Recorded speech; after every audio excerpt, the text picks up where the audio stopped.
Chairman Jordan, Ranking Member Plaskett, members of the Select Committee, thank you for having me today. My name is Matt Taibbi. I've been a reporter for 30 years and a staunch advocate of the First Amendment. Much of that time was spent at Rolling Stone magazine. Ranking Member Plaskett, I'm not a so-called journalist. I've won the National Magazine Award, the I.F. Stone Award for Independent Journalism, and I've written 10 books, including 4 New York Times bestsellers. I'm now the editor of the online magazine Racket on the independent platform Substack. I'm here today because of a series of events that began late last year when I received a note from a source online. It read, "Are you interested in doing a deep dive into what censorship and manipulation was going on at Twitter?" A week later, the first of what became known as the Twitter Files reports came out. To say these attracted intense public interest would be an understatement. My computer looked like a Vegas slot machine, as just the first tweet about the blockage of the Hunter Biden laptop story registered 143 million impressions and 30 million engagements. But it wasn't until a week after the first report, after Michael Schellenberger, Barry Weiss, and other researchers joined the search of the files, that we started to grasp the significance of this story. The original promise of the internet was that it might democratize the exchange of information globally. A free internet would overwhelm all attempts to control information flow, its very existence a threat to anti-democratic forms of government everywhere. What we found in the files was a sweeping effort to reverse that promise and use machine learning and other tools to turn the internet into an instrument of censorship and social control. Unfortunately, our own government appears to be playing a lead role.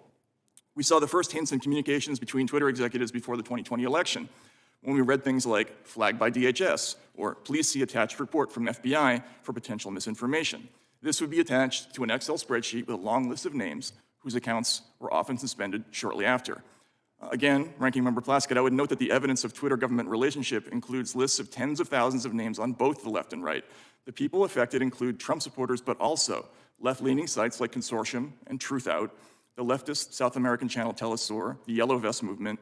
That, in fact, is a key point of the Twitter files, that it's neither a left nor right issue. Following the trail of communications between Twitter and the federal government across tens of thousands of emails led to a series of revelations. Mr. Chairman, we summarized and submitted them to the committee in the form of a new Twitter files thread, which was also released to the public this morning. We learned Twitter, Facebook, Google, and other companies developed a formal system for taking in moderation requests from every corner of government, from the FBI, the DHS, the HHS, DOD, the Global Engagement Center at State, even the CIA. For every government agency scanning Twitter, there were perhaps 20 quasi-private entities doing the same thing, including Stanford's Election Integrity Partnership, NewsGuard, the Global Disinformation Index, and many others, many taxpayer-funded. A focus of this fast-growing network, as Mike noted, is making lists of people whose opinions, beliefs, associations, or sympathies are deemed misinformation, disinformation, or malinformation. That last term is just a euphemism for true but inconvenient. Undeniably, the making of such lists is a form of digital McCarthyism. Ordinary Americans are not just being reported to Twitter for de-amplification or deplatforming, but to firms like PayPal, digital advertisers like Xandr, and crowdfunding sites like GoFundMe. These companies can and do refuse service to law-abiding people and businesses whose only crime is falling afoul of a distant, faceless, unaccountable, algorithmic judge. As someone who grew up a traditional ACLU liberal, this mechanism for punishment and deprivation without due process is horrifying. Another troubling aspect is the role of the press, which should be the people's last line of defense in such cases. But instead of investigating these groups, journalists partnered with them. If Twitter declined to remove an account right away, government agencies and NGOs would call reporters for the New York Times, Washington Post, and other outlets, who in turn would call Twitter demanding to know why action had not yet been taken. Effectively, news media became an arm of a state-sponsored thought policing system. I'm running out of time, so I'll just sum up and say,